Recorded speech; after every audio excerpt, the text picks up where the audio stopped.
Hi, Karina here, your Lucid Living Coach. How's everyone doing? I am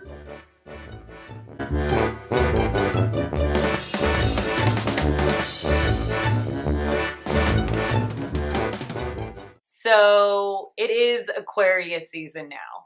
The last time we spoke was a couple weeks ago before the eclipse. How was the eclipse for you guys? Did you feel it? Did you feel any big shifts?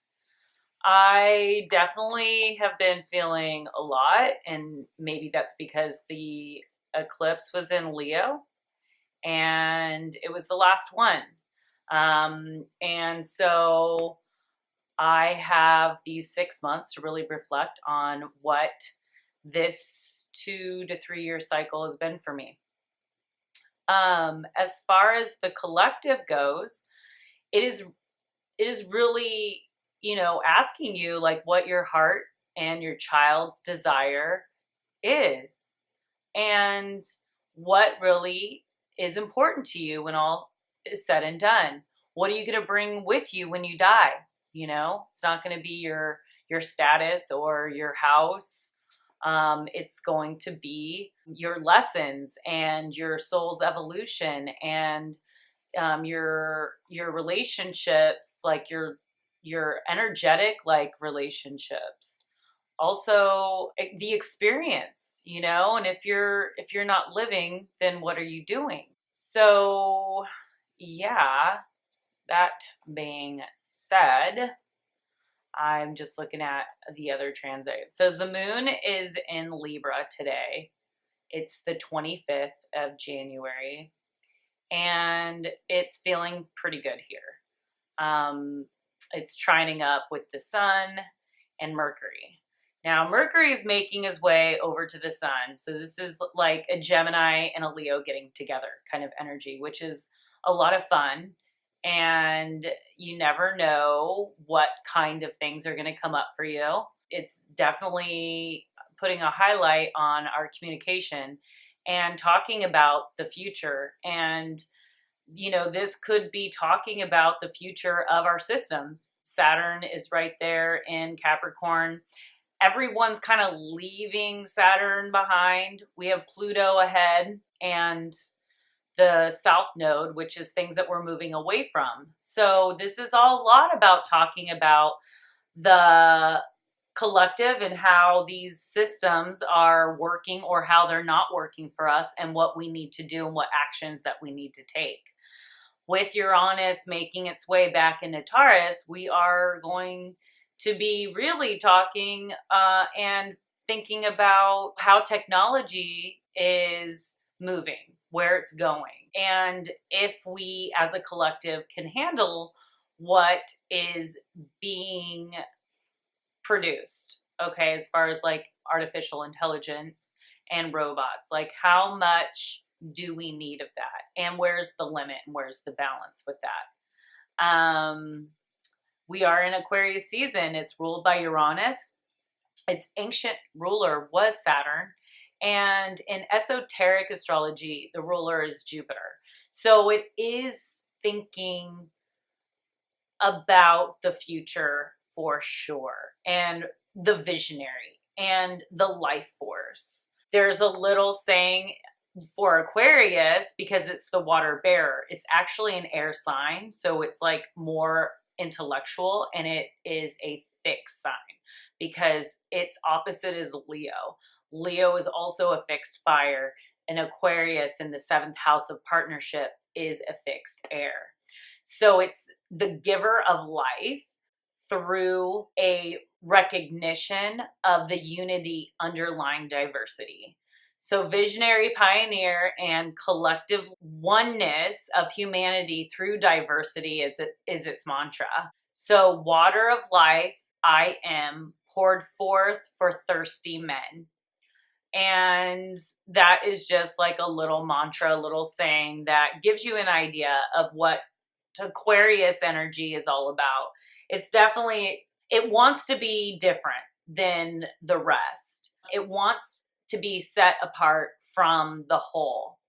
And sometimes If it's not, then it will make it. Okay.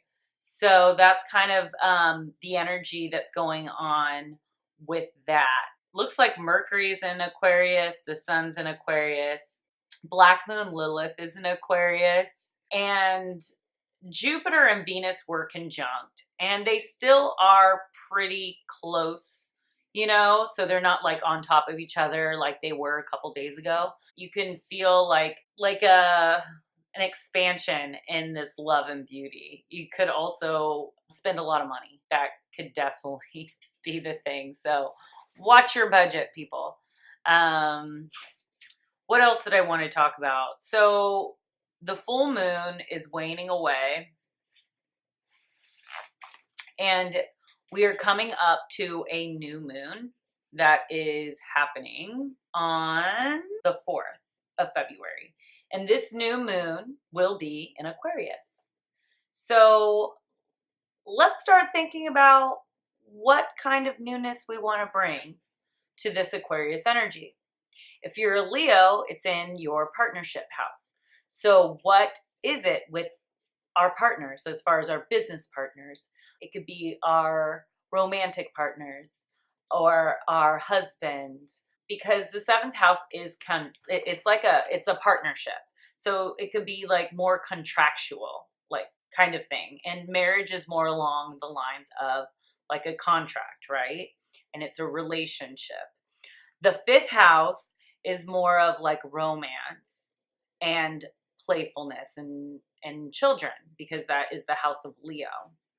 The 7th house is the house of Libra.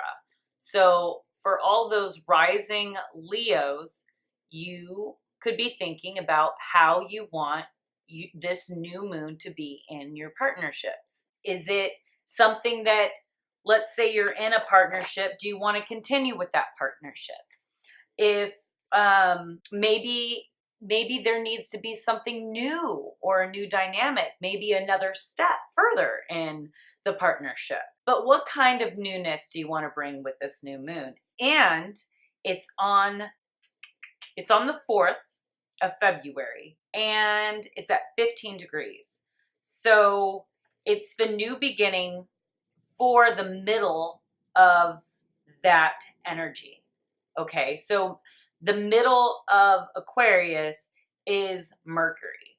So maybe this could be like a new way of communicating with your partner. Okay, this is for rising Leo. I'm just giving an example because I can't go through all the zodiac signs. So wherever that is in your house, does there need to be either a conversation or more communication or more thought? Maybe some ideas. Maybe there are some ideas coming up for the future and how this relationship or partnership could progress and where is it going? These are all the questions that it's asking. Okay, so there needs to be some kind of adjustment there. So all the planets are forward. There's no retrogrades going on right now until March. So just a heads up, Mercury Retrograde is on the 5th of March. So enjoy this go time, this energy time.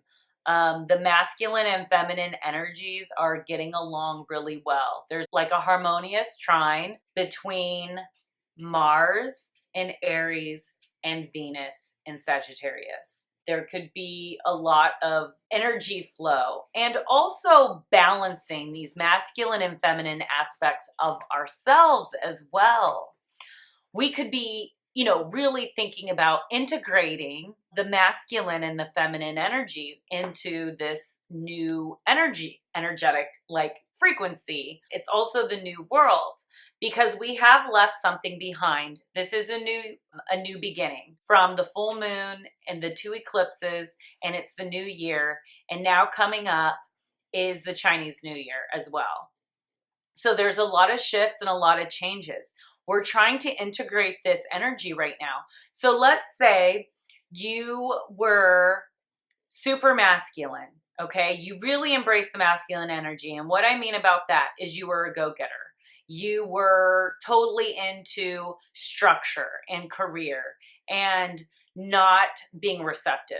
And you decided to really focus on, let's say, your feminine energy, which is all about receptivity and going with the flow and self-care and relaxing and not having like sitting with oneself and really like embracing the moment, okay? The moment to moment things. Now, let's say it's time to integrate both that masculine and feminine energy because you went from one side to the other side and now you're trying to find your happy medium, and that's where integration comes in. So we are integrating this energy, especially with the Capricorn season, which is very masculine, like as far as like energetically, where you just want to make things happen and go, go, go, right? Because the opposite of that is the Cancer, which is ruled by the moon, which controls a lot of the emotion, okay? And the water, it's the moon changes sign every 2.5 days, so it's going with the flow. It could, it can be very moody and unpredictable in emotion. Now, Saturn is the ruler of Capricorn, which is the opposite, and it's very like structured and it's very predictable and it's very solid, stable. And so with that, being said, we had to find like a balance, okay, last month with like, okay, am I working myself to death? Am I doing too much? And, it can cause a lot of stress and anxiety. So it's now that we're in Aquarius season, it's like, oh my God, I just want to, connect with the community. I want to hang out with my friends. I just want to relax. And that is definitely a good change of pace. We can now integrate these two energies, especially with the North Node being in Cancer, and it's really just saying go with the flow, be more receptive, like be more family oriented, really figuring out your home and what you consider home and who you consider your home. And that's really the focus. It's not really about like work. And it's hard to think about work when sometimes work isn't available, especially if you rely on the government for work. My heart goes out to all those people that really had faith in the system, and that when you get a government job, you are like secure. We're seeing now that that's not the case, especially if we're choosing these kind of flaky leaders, the ones that don't have experience, most important job in the United States, and you don't have any credentials except business. So, that just is a reflection of what we are as the United States. What's important to us? Business, work, money. Look at us. We're just like the little worker bees for the big queen bee, the government. So, think about that. Take that in consideration. What is our school systems doing to our kids? They're breaking their spirits like little elephants in Thailand. For those kids that are more artistic and more creative, that are creators of things, creators, business owners, they're not being nurtured or nourished. They're being like, spirits being broken, be like, no, you got to learn this and that, and you have to get a job. Jobs aren't secure. As many people in this world thinks that jobs are security, they aren't, because you're relying on someone else to hold that business afloat. So I think I've rambled on enough. I just, am really passionate about the whole thing, and having people like really be on purpose with their life and doing something that they love and not something that is forced upon them, or they're forcing themselves or feeling like they have no choice, because we all have choices. We are the creators of our paradigm and of our universe. We control how we really see the world. We can see it one way or the other way. There's black or white. There's only two ways to see the world, right? Black or white, negative or positive. Which one are you going to choose to see? Because they're both available to us. All right, well, I just wanted to do a little video for the Aquarian energy. And okay, so here's your little exercise, your little Neptune exercise. Okay, so take a pen and 2 pieces of paper. Can you think of a metaphor for your past? So draw on the first piece of paper the image that comes to your mind. Okay? After you finish, close your eyes and visualize your future. Can you think of a metaphor for your life tomorrow? Now open your eyes and draw on the second piece of paper what your future is going to look like. Okay? Draw. So your past is, your past is the South Node. That's Capricorn. Okay? Your future is the North Node, which is Cancer this year. Okay? We all have one in our natal chart. So that's how we know, like, where our energies come from and where it's heading. So look at the 2 drawings to get any clues. What can you start doing tomorrow to bring you closer to your North Node? So let me know what your next, your North Node is in the comments below. Where's your North Node? If you don't, ask. Or you can go to astro.com and put in your birth information and then look for the little like nodey things. It kind of looks like a Leo. That's the North Node. And then the South Node is like a U with the 2 circles on the ends. All right, guys. Hope that helps. Peace out, guys. Love you. Your Lucid Living Coach. If you'd like to schedule a session, a coaching session with me or a chart reading, you can go to my website, www.lucidlivingmovement.com. And yeah, I hope to see your pretty faces and your little messages.